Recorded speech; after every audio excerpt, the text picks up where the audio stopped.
사람에게는 제가 항상 말하는 것처럼 좋아하는 사람과 싫어하는 사람이 분명히 있다고 말씀을 드렸습니다. 모든 사람에게 다 인정받는 사람은 없어요. 하물며 하나님이신 예수 그리스도까지도 인정하지 못했습니다. 그러므로 다른 사람에게 인정받는 사람과 인정 못 받는 사람을 우리는 보통 팬과 안티팬이라고 이야기합니다. 그러면 이 바울은 고린도 교회 교인들에게 이 팬과 안티팬은 지금 오늘날 우리들의 언어였기 때문에 뭐라고 얘기하냐면 상대방에게 내 마음을 넓히느냐 마음을 넓히지 않느냐로 구분지어 말하고 있는 것입니다. 고린도 교회 성도들은 복음을 전하는 자들 중에 자신의 마음을 넓힌 자도 있지만 마음을 좁힌 자도 있었습니다. 마음을 넓힌 자는 그 어떤 일을 해도 이해가 돼요. 그죠? 내가 좋아하는 사람은 그 어떤 일을 해도 예뻐 보이고 좋아 보여요.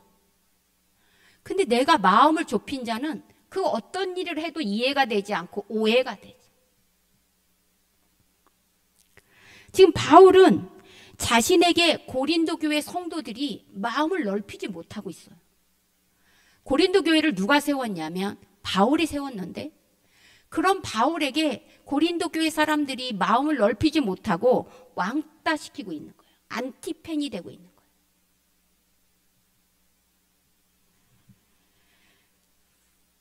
고린도 교회를 세운 바울은 오직 복음만을 생각하고 또 전진했습니다. 세상 말로 표현합니다. 융통성이 없다는 거예요. 바울은 임박한 종말론, 즉 예수 그리스도가 재림주로 이 땅에 온다는 것이 있기에 세상 사람과 어울릴 시간이 없습니다. 제가 이번 주에 요양원 설교를 하고 마음이 너무 헛헛한 거예요. 마음이 너무 헛헛해서 그 한 목사님을 이제 여자 목사님인데 그 교회를 한 번도 안 가봐서 바로 요양원 옆에 있어서 갔어요. 그분과 대화를 하면서 그 마음이 헛헛한 것들을 조금 풀어낼 수가 있었어요. 왜냐하면 그 얘기를 하면서 그분이 당한 어려움이 내가 당한 어려움과 똑같더라고요. 그분은 나이도 저랑 12년 차이가 나고 결혼도 안 하신 미혼이고 그분은 부목사로 있었고 저는 부교육자로 전도사로 있었고 똑같이 큰 교회에서 그렇게 최선을 다해서 신방을 했건만 그에게 돌아온 것은 왕따였고 내쫓김이었습니다. 저도 마찬가지였잖아요. 근데 거기서 이야기를 하다 우연히 과거에 제가 한 행동이 기억이 났습니다. 제가 큰 교회에 부교육자로 갔는데 저는 전도사로 갔기 때문에 교구를 맡을 생각을 못했어요. 근데 그 교회에서 목사님이 교구를 맡으라고 하고 마침 그때가 대신방 기간이었어요. 대신방 기간이니까 신방 일정을 짜오라는 거예요. 그래서 신방 일정을 저는 신방을 평신도 때부터 많이 했으니까 신방 일정을 짜가지고 갔습니다. 그랬더니 목사님이 체크를 하시더라고요. 별표를 해주시면서 하시기 전에 공전도사 이렇게 신방하다 안 죽어. 그러는 거예요. 신방 기간이 2달인데 그 2달 안에 내가 관리하고 있는 210세대를 신방하려면 10집씩을 신방을 해야 돼요. 근데 이렇게 하다간 죽으니 처음이니까 담임 목사님하고 같이 다녀야 된다는 거예요. 근데 목사님이 10집을 하면 죽는다는 거예요. 그러시면서 별표를 해주고 하루에 2집씩만 본인이 다니고 나머지 집은 공동사가 해. 그렇게 말씀하셨어요. 그래서 제가 그때는 몰랐어요. 왜 그렇게 하시는지. 그러니까 목사님과 같이 갔을 때는 목사님이 말씀을 전하지만 목사님과 같이 가지 않는 것은 예나 지금이나 저는 되게 저의 장점이면서 단점이 뭐냐면 열정적이라는 거예요. 열정적. 뭐에 열정적이냐면 딱 한 군데만 열정적이에요. 그게 뭔 줄 아세요? 말씀을 전하는 것만 열정적이에요. 말씀을 전하기 위해서는 그 어떤 것도 안 쳐다보는 게 장점이면서 단점이에요. 근데 신방을 가야 되니까 신방을 갈 열집을 놓고 이렇게 여기다가 쪽지를 써놓고 기도를 하는 거예요. 새벽마다. 저는 그게 옳다고 생각했어요. 하나님한테 신방에 대한 말씀을 받고 가야 그게 올바른 신방이지, 내가 하는 성경 구절을 찾아서 그냥 임의적으로 전하는 게 올바른 신방이 아니라고 생각했던 거죠. 그런데 어느 한 사람을 이제 신방을 하려고 탁 놓고 기도하는데, 시편에 너는 입을 함부로 놀리지 말라. 네 입을 닫아라. 그래야 하면 하나님이 주신 축복이 너의 가정에 임할 것이다. 이 말씀이 있는 거예요. 시편 15편에. 그게 참 고민이 되는 거예요. 자, 여러분이 신방을 받는다고 생각해 봅시다. 제가 강명국 형제 신방을 갔는데 강명국 형제에 대해서 그 얘기를 했다고 칩시다. 좋은 얘기는 아니잖아요. 그럼 어떻게 받아들일까요? 대신방이에요. 대신방은 뭐예요? 축복을 받으려고 잔뜩 준비하고 있단 말이에요. 근데 저는 미련하게 그 말씀을 그대로 전했어요. 처음 부임한 첫날이니까. 거기가 100일 구역이거든요. 구역별로 하니까 100일 구역장이니까 가서 이 시편의 말씀을 왜 줬는지를 모르겠는 거예요. 받았으니까 가서 해야 돼요. 그래서 그 얘기를 했어요. 그날 일정이 그 구역 식구가 4가정이 있는데 구역장 집에 먼저 가서 하는 거예요. 구역장인데. 그 신방이 끝나고 이 구역장님, 권사님이 화가 나셔서 담임 목사님한테 쳐들어간다는 거예요. 어서 이딴 전도사가 와가지고 나를 이렇게 모욕할 수가 있냐고. 어디서 이딴 하나님의 말씀이라고 들고 와서 나에게 전하느냐 하면서 울고불고 난리가 났어요. 그러니까 오자마자 쫓겨날 판인 거예요. 근데 저는 왜 저 사람이 저러는지를 모르는 거예요. 왜요? 나는 기도해서 받은 거니까. 저는 그때 제가 예언자라는 걸 생각을 못했어요. 그래서 1시간, 2시간을 차에서 신방을 못 가고 그 사람하고 대화를 하는 거예요. 그래서 제가 뭐라 그랬냐면 가서 일르시라고. 가서 얘기하시라고. 그러면 나는 쫓겨남만 당하면 그뿐이라고. 그런데 나도 내 마음대로 할 수 없다고. 이 말이 권사님에게 필요하니까 주신 건데 왜 그것이 안 받아들이냐. 그러면서 어떻게 권사냐. 이렇게 말한 거예요. 그러니까 저와 같이 담화를 나누던 아까 그 여자 목사님이 그분도 신방을 엄청 열심히 하고 그래서 쫓겼는데 목사님 나를 한참 쳐다보더니 목사님 따봉이에요. 그래요. 그래서 그게 무슨 소리예요? 어떻게 그걸 받았다고 그 말을 그 사람한테 할 수가 있냐는 거예요. 못한다는 거예요. 대부분의 목회자는. 나중에 알았어요. 그분이 모든 목회자들, 자기 마음에 안 드는 목회자들을 집집이 다니면서 씻고 다닌다는 사실을. 그래서 제가 왔으니 우리 목사님이 분명히 원하지 않는 사람이니까 어떻게 하든지 쫓아내기로 뒤에서 사람들을 모아가지고 구역장들을 모아서 헛소문을 퍼뜨렸던 거예요. 근데 첫날 그 일이 벌어진 거예요. 자, 여러분이 저라면 하나님 앞에 이 말씀을 받았어요. 대신방 기간이에요. 어떻게 해야 될까요? 그런 저를 보고 사람들은 이렇게 얘기합니다. 융통성이 없다고. 지혜롭지 못하다고. 저는 한 가지 여러분에게 알려드릴 게 있어요. 하나님의 말씀은 융통성하고 지혜로운 거하고 상관이 없어요. 기도로 받은 말씀은 그 사람이 듣든지 아니 듣든지 그냥 전하는 거예요. 그 사람이 난리를 치면 난리 치는 대로 받으면 되는 거예요, 제가. 그랬는데 너무 확실하게 제가 그렇게 물러서지 않고 계속 얘기를 하니까 그분이 나중에 제가 1년 6개월 거기서 죽도록 사역했는데 나중에 올 때 이 얘기를 하더라고요. 그분은 여전히 담임 목사님 편이고 저 같은 사람은 안중에도 없어요. 그런데 그분이 이렇게 얘기해요. 전도사님 너무 아까워요. 목사님 편에만 섰으면 우리가 전도사님을 계속해서 섬길 수 있었는데. 그 얘기를 하는 거예요. 그래서 제가 마지막에 떠나면서 그분이 점심 식사를 대접해주고 먹고 떠나면서 그 다음에 연락이 전화가 왔어요. 행주 산성에 교회를 세우고 있는데 안 받았어요. 왜 안 받았어요? 저를 떠보는 거거든요. 어디서 어떻게 사역을 하고 있는지 그걸 떠보기 위한 거예요.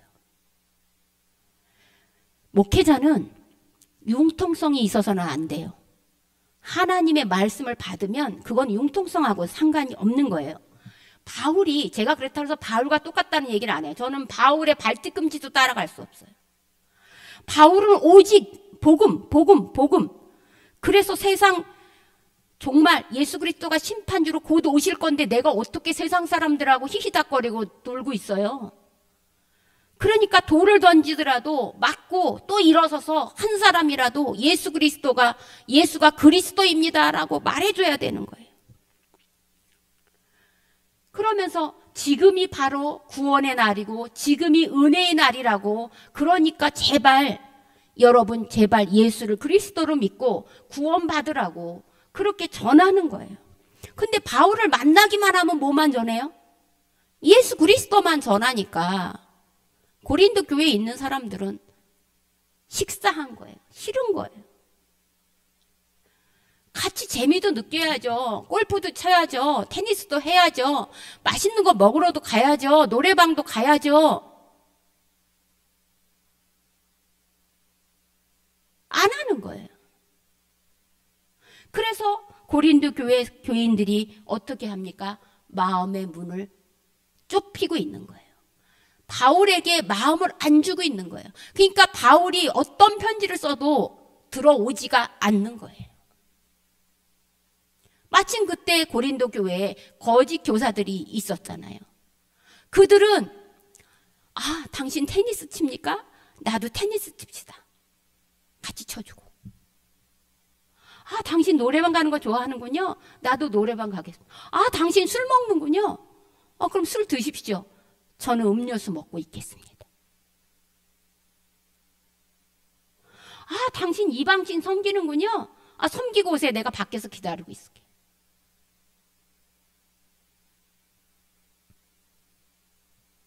그러니까 여러분 같으면 누구가 더 친하겠습니까? 자기에게 오직 복음, 예수 그리스도의 십자가와 부활, 재림주에 대한 얘기, 그런 얘기를 더 즐겨 들으시겠습니까? 아니면 정말로 이 사람 만나면 너무 편안해, 이 사람을 만나겠습니까? 우리가 과연 고린도 교회 성도들에게 돌을 던질 수 있습니까? 여러분 한번 생각해, 여러분은 지금 어느 게 좋습니까?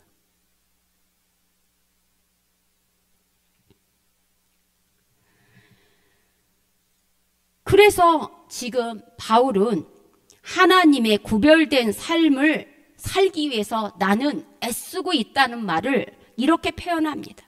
나는 매맞고 궁핍하고 갇히고 난동당하고 먹지 못하고 자지 못했다고. 보통 사람 같으면 이렇게 하나님께 따질 겁니다. 저도요. 저도 만약에 그렇다면 이렇게 따질 겁니다. 내가 왜 하나님이 일을 하는데 이런 시련을 당해야 돼요? 내가 하나님을 잘 믿는데 왜 나에게 이런 고통을 주세요? 불평, 불만을 할 것입니다. 그런데 오늘 본문 여러분들이 자세히 이제 집에 가서 읽어보세요. 뭐라고 얘기하냐면 자기는 지금 바울은 환난과 고난 가운데 있는데 이것이 오히려 나에게는 6가지 복이라고 예수 그리스도가 준 팔복을 축약해서 나는 6가지 복이라고 표현하고 있습니다. 오늘 본문에. 그러므로 여기에는 이렇게 되어 있습니다. 9절 10절이 그 6장 9절 10절이 내가 고난 가운데 느끼는 6가지 복입니다. 한번 같이 읽어볼까요? 9절 10절입니다. 시작. 무명한 자 같으나 유명한 자요. 죽은 자 같으나 보라 우리가 살아있고 징계를 받은 자 같으나 죽임을 당하지 아니하고 근심하는 자 같으나 항상 기뻐하고 가난한 자 같으나 많은 사람을 부유하게 하고 아무것도 없는 자 같으나 모든 것을 가진 자다. 자, 첫 번째는 무명한 것 같으나 유명한 자랍니다. 여러분, 바울은 유명한 사람이 아니에요. 더군다나 고린도 교회에서 바울이 누군지 몰라요. 그러던 자가 지금 복음을 전하면서 어떻게 됐어요? 좋든 싫든 다 눈에 가시가 됐어요. 그래서 우리가 생각하는 연예인이 아니에요. 환난과 핍박당하고 남들이 싫어하는 유명한 자가 됐어요. 이것이 자기는 오히려 예수 그리스도로 인해서 핍박받음으로 유명해진 것을 자기는 복이라고 생각한다는 거예요. 두 번째, 죽은 자 같으나 살아있다는 거예요. 바울이 예수 그리스도를 전하고 자꾸 그러니까 듣기 싫은 사람들이 유대인들이 어떻게 했어요? 돌을 향해서 던지면서 돌 무덤을 쌌어요. 피가 철철철 넘쳤어요. 기절했어요. 그래서 뭐라 그랬냐면 쟤 죽었어. 에베소에서 쟤 죽었어. 그래서 어떻게 했어요? 길가에 갖다 버렸어요. 그 성 안에 죽은 사람 시신을 놓으면 안 되니까. 그런데 그 죽었던 바울이 사실은 기절한 거예요. 돌에 맞아 그렇게 다시 일어나서 다른 고을로 가서 복음을 전했어요. 그래서 자기는 죽은 자 같으나 살아있다고 표현하고 있어요. 세 번째는 징계를 받아서 감옥에 가 있어요. 그러나 징계는 받았으나 감옥에서 사형 선고는 안 내렸어요. 죽음을 당하지는 않았다는 거예요. 이것이 축복이라는 거예요. 네 번째는 그러면 이렇게 환난과 핍박을 당하고 그러면 어떻게 해야 돼요? 근심하고 걱정해야 되죠. 왜 나한테 이런 일이 있냐고 끌탕하고 있어야 되죠. 저와 여러분 같으면 그러죠. 그런데 어떻게 했어요? 근심하는 자 같으나 항상 기뻐하고. 제가 여기 6가지 복에서 너무 많이 은혜를 받았어요. 그래서 오히려 저는 막 힘든 일이 있고 그러면 우리 영상 예배를 드리고 있는 박효경 집사님 실감할 건데 저는 여러분에게도 항상 얘기하잖아요. 어렵고 힘든 일 있으면 뭐라고 얘기해요? 아싸! 고난이 또 왔어. 왜요? 그 뒤에 올 축복이 어마무시하게 많다는 걸 알고 있어요. 고난이 없으면 축복이 없어요, 여러분. 근데 우리는 다 어떻게 생각해요? 하나님을 믿으니까 고난이 없을 거라고 생각해요. 착각이에요. 그래서 근심하지 않고 고난이 오는데 근심하는 건 초보 신앙이에요. 여러분이 근심하지 말고 오히려 기뻐하십시오. 고난이 오고 나한테 어려움이 오면 내가 이걸 감당할 수 있을 만큼의 하나님이 인정해 줬다는 거예요. 저는 이 말이 되게 싫었어요. 근데 지금 시간이 지나서 보니까 이 말이 맞아요. 내가 어렵고 내가 복음으로 인해서 내가 예수 그리스도로 인해서 어려움을 당하면 이렇게 생각이 되는 거예요. 하나님이 나를 믿을 만하다고 생각하시는구나. 그러니까 사단도 그걸 못하게 막는 거구나. 그러니까 기뻐하는 거예요, 바울도. 5번째는 천막을 치면서 그 모아서 다른 사람들은 교회에서 사례비를 받았어요. 그런데 바울은 고린도 교회를 설립하면서 천막을 치면서 자기가 직접 돈을 벌어서 오히려 그 돈을 가지고 복음을 위해서 썼어요. 그러니까 부자예요, 가난해요? 가난해요. 돈이 없어요. 근데 가난한 자 같으나 그 복음을 들은 사람들이 마음이 어떻게 해요? 평안함을 누리죠. 그래서 부자가 됐다는 거예요. 나는 돈을 벌었으나 나를 위해서 쓰는 돈은 없어. 남을 위해서 그것을 복음을 전하기 위해 썼어. 제가 이따가 OCC 저 상자에 대해서 얘기할 건데 복을 위해서 썼어. 그러니까 나는 가난한 자 같으나 사실은 부자야. 제가 지금에 와서 진짜 여러분 저는 진짜 가난한 집에 시집갔다고 얘기했잖아요.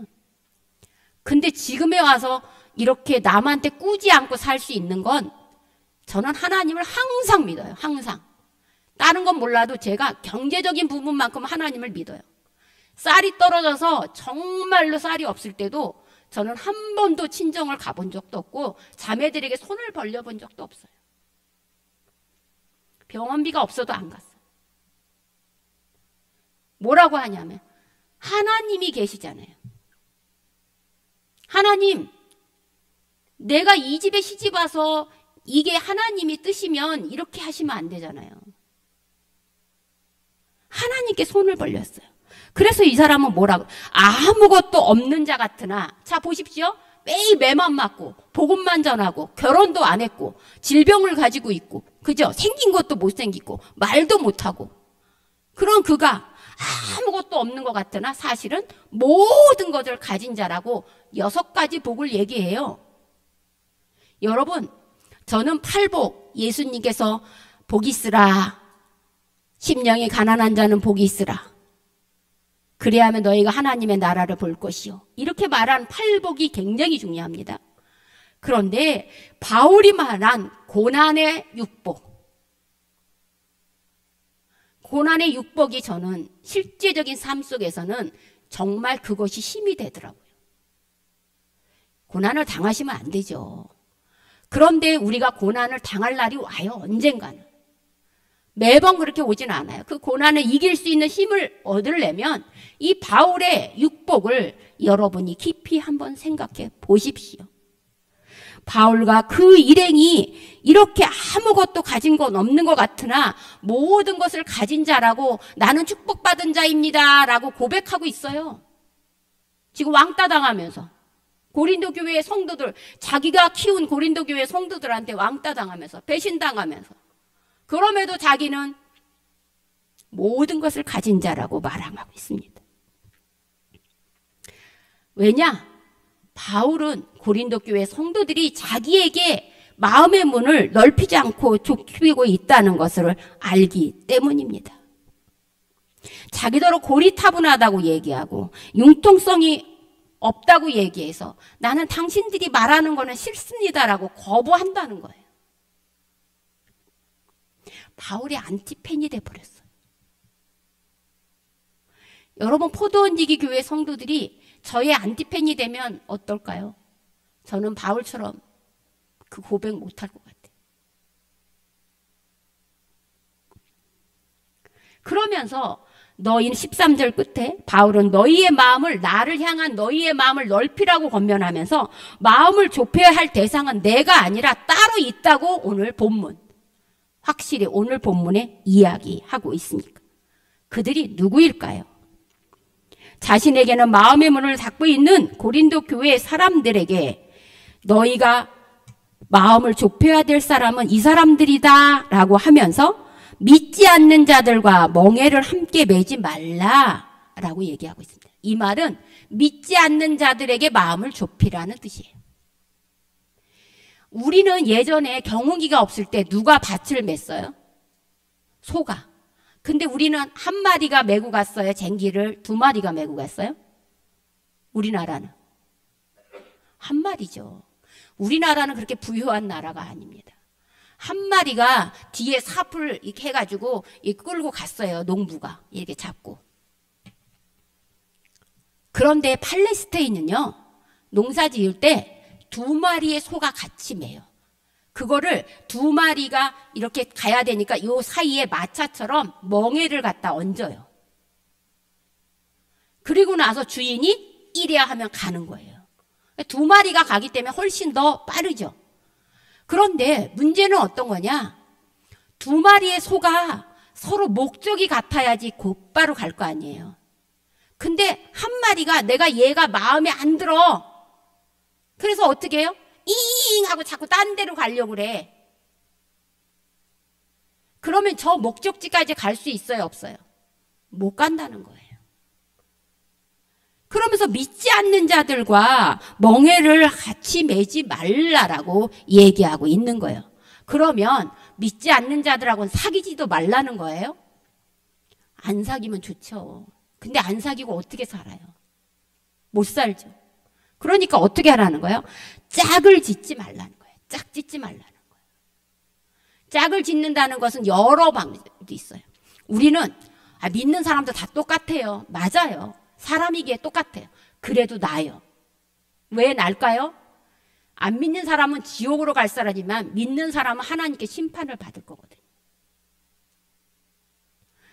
그래서 짝을 짓지 말라는 거예요. 그래서 우리 미루가 안 믿는 남자랑 결혼하면 돼요? 안 돼요? 안 된다는 거예요. 결혼까지도 이게 연결이 돼요. 안 믿는 사람과 사업하면 돼요? 안 돼요? 안 된다는 거예요. 왜요? 믿는 사람들끼리 같이 가서 사업을 하면 우리가 이거에 이윤이 나면 이걸로 하나님께 감사 예물 드리고 11조로 합시다. 그럽시다. 근데 안 믿는 사람 왜? 목적이 달라요. 목적이. 그것을 바로 이제 안 믿는 사람과 함께 가지 말아야 될 것을 아까 자기가 복음을 위해서 6가지 고난을 축복이라고 얘기한 것처럼 5가지 비유를 들면서 가지 말아야 될 이유를 설명하고 있는 거예요. 그 첫 번째가 의와 불법이 어찌 함께 할 수 있느냐라고 얘기하는 거예요. 그게 14절부터 16절까지 이렇게 얘기하고 있습니다. 의와 불법, 불법과 법이라는 거예요. 법, 율법, 법과 불법, 정의와 불법 같이 갈 수 있어요, 없어요? 공통점이 있어요, 없어요? 다르죠?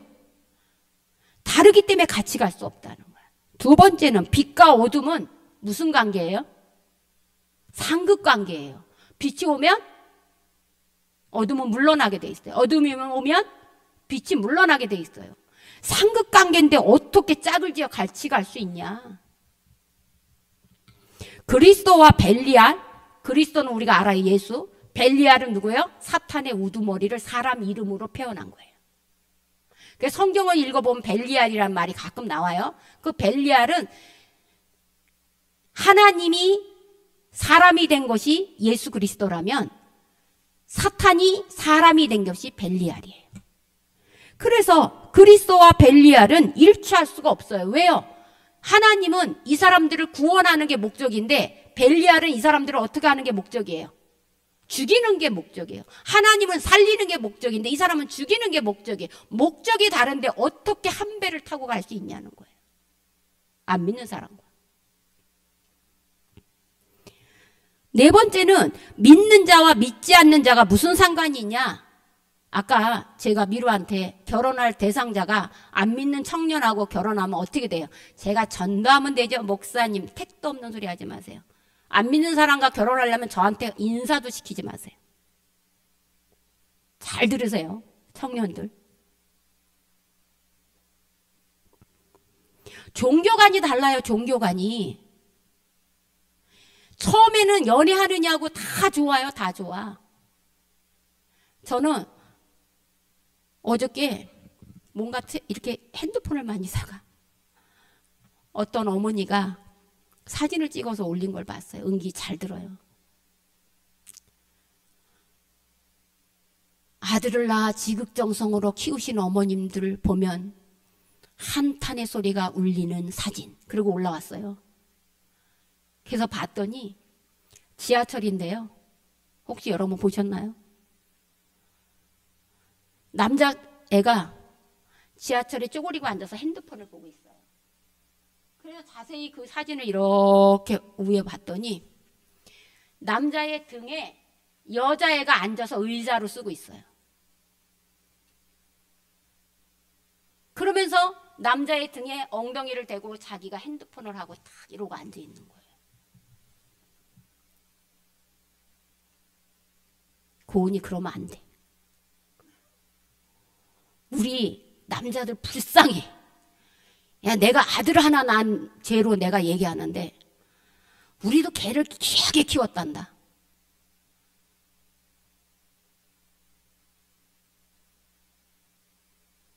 근데 연애할 때는 그 사람의 의자가 되어줘. 다 들어줄 것 같지? 결혼해봐. 달라진다. 절대 의자 안 만들어줘. 다리 아파. 너도 아프냐? 나도 아프다. 자, 제가 우스갯소리로 그 예화를 든 거지만 종교관이 다른 사람과 살면 시시콜콜 그것 때문에 싸워요. 그래서 한 사람이 마음을 접어야 돼. 그럼 누가 접는지 아세요? 믿는 사람이 접어요. 그럼 마음에 질병이 생겨요. 믿는 자와 믿지 않는 자가 종교관이 다른데 어떻게 일치할 수 있어요? 저는 남학생 그 의자에 앉은 그 여자랑 결혼시키면 안 된다고 봐요. 근데 남자들은 우리 아들을 비롯하여 다 뿅 가요. 그때 당시는 몰라요. 자, 보십시오. 마지막으로 하나님의 성전과 우상이 어찌 일치할 수 있느냐? 하나님을 모신 곳은 성전이라고 얘기해요. 이방신을 섬기는 건 뭐라고 얘기해요? 신전이라고 얘기해요. 성전과 신전은 달라요. 거룩한 장소가 성전이면 신전은 신을 모신 장소예요. 벌써 격이 달라요. 그런데 어떻게 일치할 수가 있겠습니까? 바울이 이렇게 의와 불법과 사귀지 말라, 빛과 어둠과 사귀지 말라, 그리스도와 벨리알을 조화되게 하지 말라, 믿는 자와 믿지 않는 자를 상관하지 말라, 성전과 우상이 어찌 일치가 되느냐고 말하면서 16장 끝에 보십시오. 우리는 살아계신 하나님의 성전이라고 결론지어 얘기합니다. 우리는 살아계신 하나님의 성전 꼭 머릿속에 일주일 동안 가지고 계세요. 여러분은 하나님의 성전인데 어떤 하나님? 살아계신 하나님의 성전이라는 거예요. 자, 여기서 성전이라는 말은 헬라어로 나오스와 히에론 두 가지로 얘기할 수 있어요. 나오스와 히에로. 그런데 나오스는 성소를 얘기하는 거고 히에로는 성전과 성전 뜰을 얘기하는 거예요. 근데 바울이 헬라어로 이 원문을 여러분은 볼 수 없지만 뭐라고 썼냐면 라오스로 썼어요. 그러면 성전이 아니라 엄격하게 얘기하면 성소라는 거예요. 초대교회 성도들은 로마의 예루살렘 성전이 이미 넘어갔어요. 그래서 거기에 하나님이 사람이 지으신 곳이 없다고 얘기해요. 그래서 하나님이 초대교회 성도는 어디 계시냐면 하나님이 계시는 곳이 교회라는 거예요. 예수 그리스도가 바울에게 열쇠를 주면서 내가 너의 그 위에다가 교회를 세우겠다 한 거기에 있다는 거예요. 그 교회에 하나님이 계시다는 거고 바로 자기 자신들이 교회 바로 나오스라고 표현하고 있습니다. 그러므로 성소라는 거예요. 그러니까 건물로 된 히에론, 이것은 예루살렘 성전이요. 예수님께서 공생애를 시작했을 때 성전에 예배드리러 갔다가 거기서 장사하는 사람들을 보고 모든 것을 다 밖으로 내던지셨어요.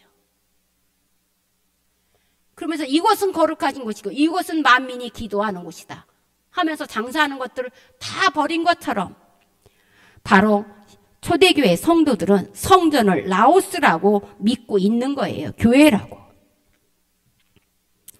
그래서 하나님이 이 교회를 세우신 목적은 요한계시록 1장 20절에 보면 바로 교회를 촛대에 비유합니다. 촛대. 빛을 비추는 사람들. 자, 그러면 우리는 살아계신 하나님의 성전이라고 누가 인정했냐는 거예요. 누가 인정했냐는 거예요. 인정해 준 사람이 없으니까 안 믿는다는 거예요. 근데 인정해 줬다는 거예요. 오늘 바울이 본문을 통해서. 그것을 증거하기 위해서 우리 논문을 쓸 때 발제 이것의 근거지가 어느 책에 있었다고 발제하잖아요. 그죠? 주석 달죠? 각주 달죠? 그것처럼 우리의 몸이 살아계신 하나님의 성전인 것을 증명해 줄 것이 구약 성경이다. 그 중에 모세가 말한 레위기와 출애굽기, 또한 에스겔서에서 분명하게 이스라엘 백성, 택한 백성들 가운데 거한다고 얘기했다라는 거예요. 예레미야를 통해서는 이렇게 얘기했다는 거예요. 하나님은 우리의 하나님이 되고 우리는 그의 백성이 된다고 확증까지 했다는 거예요. 모세, 에스겔, 예레미야를 통해서 우리는 하나님의 성전이라고 성경 말씀에 분명히 기록하고 있다는 거예요. 그러므로 하나님이 우리와 동행하고 있으니까 우리는 그리스도의 성전으로서 권리도 주장할 수 있지만 뭐도 해야 돼요. 책임도 져야 돼요. 그 책임이 뭐예요? 그것이 곧 그들 중에서 나와서 따로 있고 부정한 것을 만지지 말아라. 오늘 바울은 얘기하고 있는 거예요. 17절에 그러므로 너희는 그들 중에서 나와서 따로 있고 부정한 것을 만지지 말라라고 이사야 52장의 말씀을 통해서 따로 나와라. 구별되라. 그것은 거룩하라는 뜻입니다. 이미 바울은 첫 번째 편지를 통해서 고린도 교회의 성도들에게 이렇게 말했어요. 너희가 하나님의 성전임을 알지 못하느냐? 하나님의 성령이 너희 안에 계시는 것을 알지 못하느냐? 그러므로 하나님의 성전은 거룩하니 너희도 그러하라 라고 고린도 전서에 편지를 썼어요. 그래서 고린도 교회 성도들은 세상과 구별된 삶을 살아야 된, 그런데도 불구하고 고린도 교회 성도들은 복음을 전하는 사람에게는 마음의 문을 닫았고 이방신을 섬기고 우상을 섬기는 사람에게는 마음의 문을 열어버렸어요. 근데 신압으로 자기도 모르는 사이에 믿는 사람들이 고린도 교회 성도 안에 무엇이 생겼냐면 두 신을 섬겨버렸다는 거예요. 하나님도 섬기면서 이방인들과 섬기면서 이방신도 자연스럽게 내 안에 들어와서 혼합주의가 돼버렸다는 거예요. 그러면서 하나님도 섬기고 우상을 섬기지만 사실은 겉으로는 하나님만 섬기는 척 거룩한 척 하고 있다는 거예요. 오늘 우리 교회를 다니면서도 이런 사람이 너무 많아요. 제가 요즘에 하나님께 단판 짓는 게 하나 있어요. 그게 뭔지 아세요? 하나님, 저는 도저히 이해할 수 없습니다. 하나님을 믿는다고 하는데 하나님이 진짜 하나님이 내 안에 계시고 내가 하나님만을 믿는다고 고백하는 성도들이 왜 이 세상에서 어렵게 살아야 됩니까? 저는 포도원 지기교회에 등록하고 포도원 지기교회에서 말씀대로 제대로 사는 사람이라면 물질의 축복을 받을 수 있어야 된다고 생각합니다. 그래서 저는 분명히 말씀에 순종하는 사람들에게는 이 물질의 축복이 있어야 됩니다. 그래서 저한테 물건을 주세요. 물질의 축복권이에요. 물건은 나한테 물질을 나한테 달라는 게 아니라 내가 축복하는 사람들에게는 물질의 축복권을 줘야 되지 않겠습니까? 근데 한국에 이런 교회가 두 교회 있어요. 지금은 어떤지 모르겠어요. 그렇게 해서 유명해진 교회가 있어요. 혹시 여러분 들어보셨나 모르겠어요. 여의도 순복음교회가 예수를 온전하게 내 안에 내가 거룩한 성전으로 모시면서 가난하게 산다는 것은 여러분이 예수를 온전하게 모시는 것이 아닙니다 라고 조영기 목사가 계속해서 얘기했었어요. 그러니까 교회 다니는 성도들은 어떻게 했냐면 열심히 살았어요. 그래서 거기 다니면 다 축복이 넘쳤었어요. 또 한 곳은 새빛교회라 그래서 저쪽에 수지 쪽에 있어요. 새빛교회가 아니라 새벽교회. 거기는 목사님이 아무 능력이 없고 생긴 것도 별로거든요. 남자 목사님이 지금 은퇴하셨어요. 근데 그분 교회만 가면 이상하게 부자가 되는 거예요. 그 소문이 퍼졌어요. 그러다 보니까 그래? 그러면 자꾸 그 교회로 옮겨 다닌 거예요. 이승영 목사라고 해요.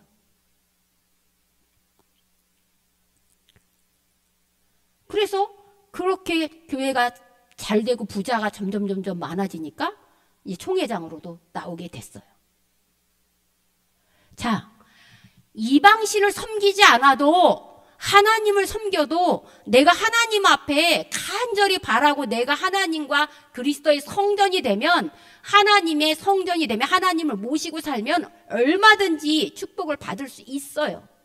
그런데 자꾸 그리스도인이라고 하면서 믿는 자들에게는 마음의 문을 열지 않고 의심해요. 진짜 그래? 진짜 그래? 그러면 안 그래요. 그럼 축복이 안 오더라고요. 저는 제가 산 증인이에요. 자, 그런데 하나님께서 옛 언약, 옛 약속으로는 뭐라 그랬냐면 내가 거룩하니 너희도 거룩하라 그랬어요.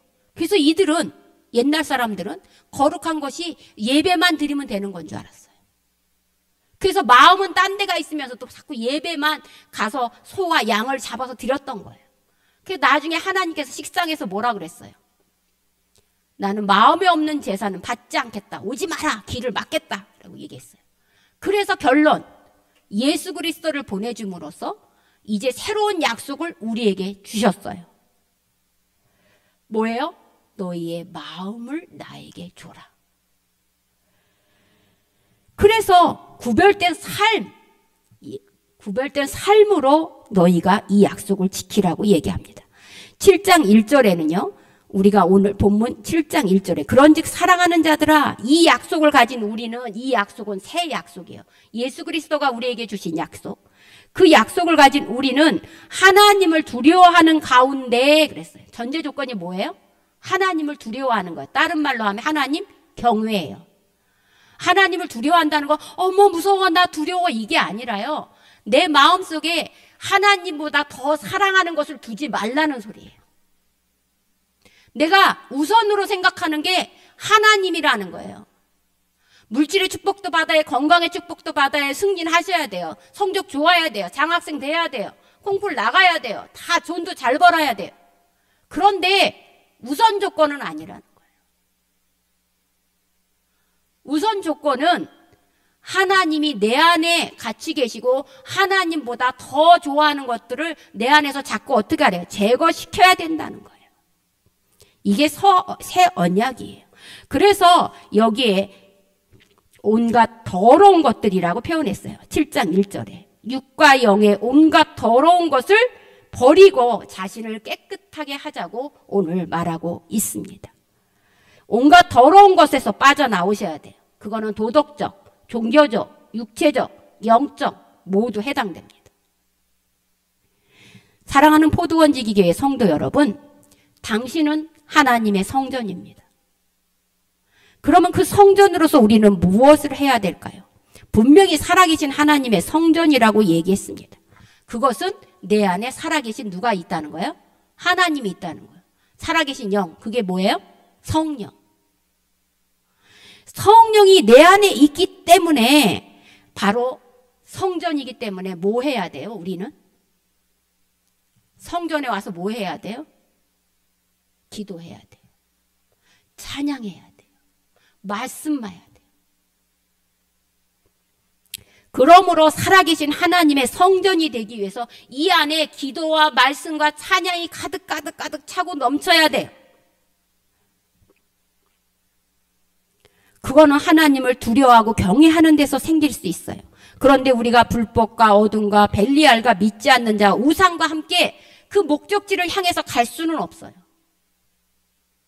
오직 성령과 함께 갈 수밖에 없어요. 그러므로 우리의 삶 속에서 날마다 하나님이 계시다는 것을 인식하고 살면 되는 거예요. 아, 참 하나님이 계셨지.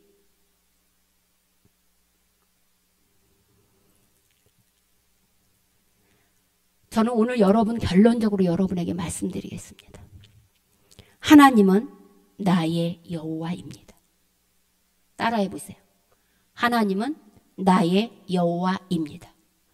자, 이 말을 해석해 드립니다. 하나님은 어떤 분이에요? 전지전능하신 분. 전지전능하신 분이 나의 뭐라고요? 여호와는 뭐예요? 도와주시는 분. 하나님이라는 건 전지전능하다는 거고 여호와는 도와주시는 분이에요. 자, 하나님은 나의 여호와이십니다를 다르게 해석하면 전지전능한 그분은 나를 도와주시는 분입니다. 그런데 여러분은 지금 성전인 여러분의 몸은 지금 어디에 손을 뻗고 있습니까? 누구에게 도와달라고 애절하게 바라보고 있는 겁니까?